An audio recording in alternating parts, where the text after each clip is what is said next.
Bapak, Ibu, sebisanya saja. Ya, saya tahunya saja, jangan pakai chat GPT ya, teman-teman ibu-ibu. Ya. Ya.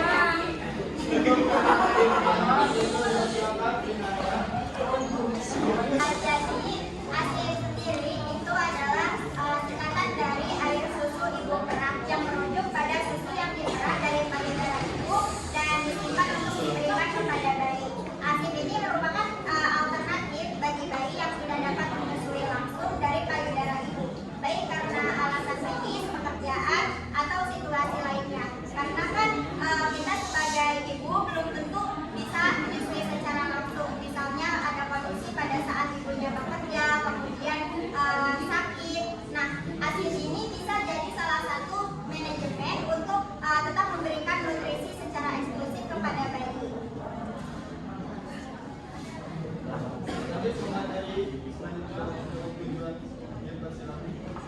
Tujuan dari ASI yaitu tujuan pemberian ASI eksklusif adalah melindungi bayi dari risiko infeksi akut seperti diare, pneumonia, infeksi telinga, terus haemophilus influenza, terus meningitis dan infeksi saluran kemih.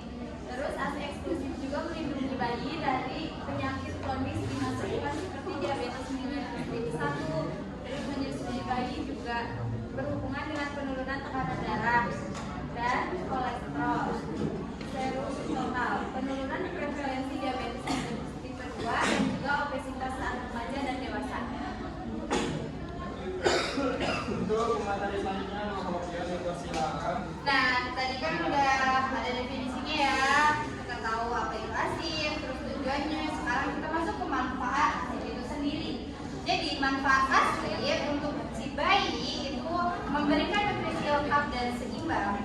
Karena ASI ini mengandung semua nutrisi esensial seperti protein, lemak, karbohidrat, vitamin, dan mineral dalam proporsi yang ideal untuk pertumbuhan dan perkembangan optimal bayi hingga usia 6 bulan. Lalu yang kedua ada pada sistem imunitas, di mana ada antibodi dan imunoglobulin dalam ASI melindungi bayi dari berbagai infeksi seperti diare, infeksi saluran pernapasan, dan infeksi lainnya. Lalu selanjutnya ada pencegahan alergi. ASI dapat mengurangi risiko terjadinya alergi kepada dede bayi. Lalu yang terakhir ada ikatan batin antara ibu dan bayinya sendiri. Nah, karena proses menyusui memperkuat ikatan emosional antara ibu dan bayi, meningkatkan rasa aman dan nyaman. Untuk materi selanjutnya, Pratiwi juga silakan. Ada cara memperah ASI. Yang pertama yaitu pastikan tangan ibu dalam kondisi bersih dengan cuci tangan menggunakan sabun serta air mengalir. Lalu yang kedua, untuk memperah ASI, ibu juga bisa melakukan tindakan lembut di area payudara atau melakukan kompres tangan. Ketiga, setelah itu bersiap jari ibu cek seperti ini diletakkan dan di area atas payudara. Lalu dipijat lembut sampai ke arah atas areola, lalu tekan ke arah dada. Apabila ada air susu yang keluar, ibu bisa mengaturnya di wadah steril. Ulangi pijatan ini beberapa kali sekian. Satu siklus pijatan bisa selama 20 sampai 30 menit. Apabila pada saat penggunaan ASI tidak keluar atau jumlahnya hanya sedikit, tidak perlu khawatir karena biasa terjadi. Untuk materi selanjutnya, silakan. Nah, dan selanjutnya di sini ada cara penyimpanan ASI-nya. Yaitu yang pertama, ASI yang baru diperah dapat disimpan pada suhu kamar 16 sampai 29 derajat. Idealnya itu dapat bertahan selama 3 sampai 4 jam, sedangkan jika disimpan di ice pack atau cold bag dengan suhu sekitar 15 derajat, ASI bisa bertahan lebih lama sekitar 24 jam. Nah, yang kedua ini ASI yang sudah diperah kemudian disimpan di lemari es bagian bawah dengan suhu 4 derajat Celcius, maka bisa disimpan hingga 48 sampai 72 jam. Sedangkan jika ASI itu disimpan pada suhu 0 sampai 4 derajat Celcius, kemudian ASI mencair, maka dapat bertahan sampai 24 jam. Dan yang ketiga ini, ASI perah dapat dibekukan di kulkas atau di freezer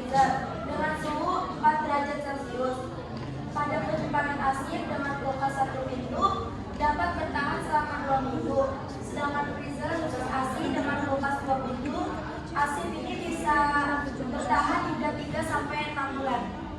Materi selanjutnya. Di sini ada cara mencairkan dan menghangatkan asin. Yang pertama itu cara mencairkan asin. Asin waktu dari freezer sebaiknya dipindahkan terlebih dahulu ke bagian bawah kupas dan didiamkan selama 12 jam. Hal ini dapat membantu mencairkan asin secara perlahan tanpa merusak nutrisi karena merupakan suhu yang ekstrim. Yang kedua ada cara menghangatkan asin. Setelah asin cair, selanjutnya kita hangatkan asin tersebut. Terdapat dua teknik yang menghangatkan asin. Yang pertama itu ada teknik pasteurisasi pasketik. Yang pertama itu ada panaskan air dalam panci di atas kompor sebanyak kurang lebih 450 ml hingga mendidih. Yang kedua, masukkan botol asin yang sudah diturunkan dari freezer atau chiller ke dalam kupak.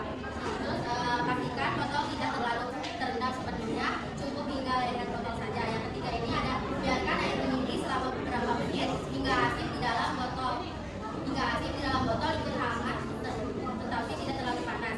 Yang kedua ada teknik pasteurisasi pretoria. Yang pertama itu ada siapkan wadah besar dan isi dengan air mendidih sebanyak 450 ml. Yang kedua itu ada masukkan botol asin yang sudah diturunkan dari freezer ke chiller, diamkan kurang lebih 15 sampai 20 menit, kemudian angkat dan siap digunakan. Untuk materi selanjutnya,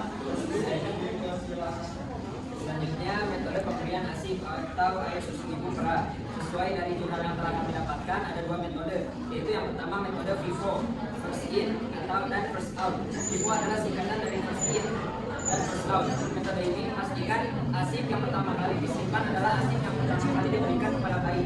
Biasanya FIFO ini digunakan untuk menghindari ASI yang sudah lama disimpan menjadi kadaluarsa. Caranya yaitu ibu bisa menata ASI di kulkas atau freezer berdasarkan urutan tanggal dan waktu perahnya. Metode FIFO ini cocok untuk ibu yang ingin memastikan semua ASI digunakan sebelum melewati batas daya simpannya, sesuai yang dijelaskan di cara penyimpanan ASI tadi ya teman-teman. Ibu. Lanjut untuk metode yang kedua ini adalah metode LIFO. Jadi metode LIFO ini singkatan dari last in dan first out. Jadi asid yang terakhir kali disimpan adalah asid yang pertama kali diberikan lebih dulu pada bayi. Biasanya metode ini digunakan ketika bayi sedang sakit dan memerlukan asid yang paling segar dan kandungan nutrisi yang paling optimal. Caranya itu, ibu cukup mengambil asid yang baru saja dimasukkan di kulkas atau freezer untuk langsung diberikan kepada buah hati atau si kecil. Jadi untuk kesimpulannya, manajemen ASI air susu ibu perah penting untuk mendukung keberhasilan ASI eksklusif, terutama bagi ibu yang tidak menyusui langsung. ASI memberikan manfaat besar bagi bayi dengan perlindungan terhadap infeksi dan mendukung tumbuh kembang maupun bagi si ibu, seperti menurunkan risiko kanker dan menurunkan kemungkinan pasca melahirkan. ASI harus diperah dengan cara yang higienis, disimpan sesuai suhu yang tepat dan dicairkan serta dihangatkan dengan metode yang menjaga kualitas nutrisi. Dalam pemberian, metode FIFO atau LIFO digunakan untuk memastikan ASI tetap aman dan bernutrisi bagi si bayi. Dengan pengelolaan yang benar, ASI menjadi solusi efektif untuk memenuhi kebutuhan gizi. Untuk sesi selanjutnya, apakah ada yang ingin ditanyakan mengenai ASI? Saya bapak-bapak, ibu-ibu, ada yang mau ditanyain? Kalau nggak ada, kita yang nanya ya? Boleh? Yang penting udah diisi. Udah? Coba kita tanya. Coba itu apa pertanyaannya? Boleh, kan tadi sudah dijelaskan mengenai metode-metodenya ya ibu-ibu. Kan ada dua metode, ada berapa metode dan apa saja metodenya dalam pemberian ASI. Nah, sok siapa bisa bertanya ibu-ibu? Silakan Ibu Rahma, boleh. Itu kameramen disorotin ke Ibu Rahma. Belok Mana ibu yang angkat tangan? Ibu Rahma bisa berdiri. Silakan.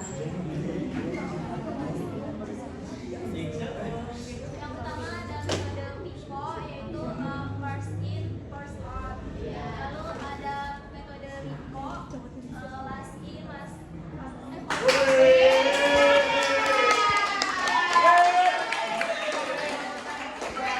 Ada lagi Kak?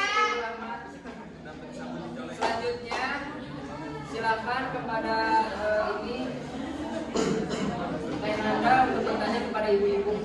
tadi terkait penyimpanan arsip. Kalau misal si arsipnya disimpan nih di suhu kamar, itu idealnya bisa bertahan berapa lama ya Ibu? Ada yang bisa jawab nggak? Ayo.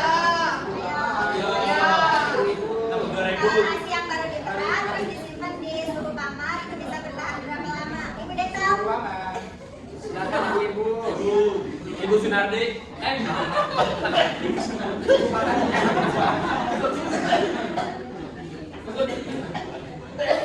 Ayo silakan kepada ibu Anissa. Iya, Pak Restu. Silakan. Ibu. Nasi yang baru diperah kalau disimpan di dalam suhu kamar itu bisa bertahan berapa lama Ibu?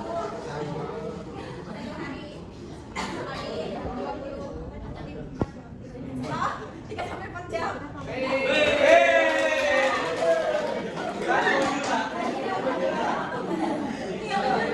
Selanjutnya silakan Tete Opi untuk bertanya kepada ibunya. Pertanyaan gampang ya. Tadi saya kan ada jelasin manfaatnya. Manfaat arsip itu apa? Coba disebutin ulang dong buat ibu-ibunya. Manfaat dari arsip itu apa?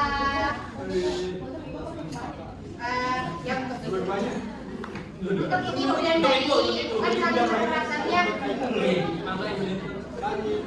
Maka ibu Deta, pada menjawab. Silakan. Didit menjawab, saya itu datang dari kelompok 2. Dari posyandu RT berapa? RT 2 dari RT 2 gitu ibu. Manfaat nasi Manjai sangatlah luas dan beragam. Yang pertama, nasi menyediakan nutrisi yang lengkap untuk memenuhi kebutuhan gizi bayi sejak usia 6 bulan seperti protein, lemak, karbohidrat, vitamin dan mineral yang sangat penting bagi pertumbuhan yang optimal.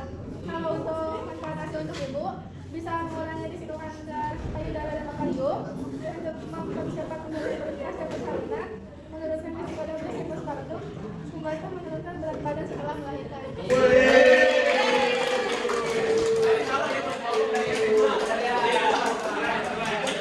Deta dari RT 2 keren ya.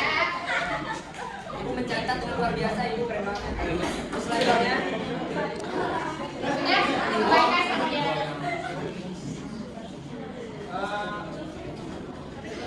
Karena sudah selesai saja. Dan kita tutup. Kami dari kelompok 1 presentasi sudah selesai. Selamat malam. Assalamualaikum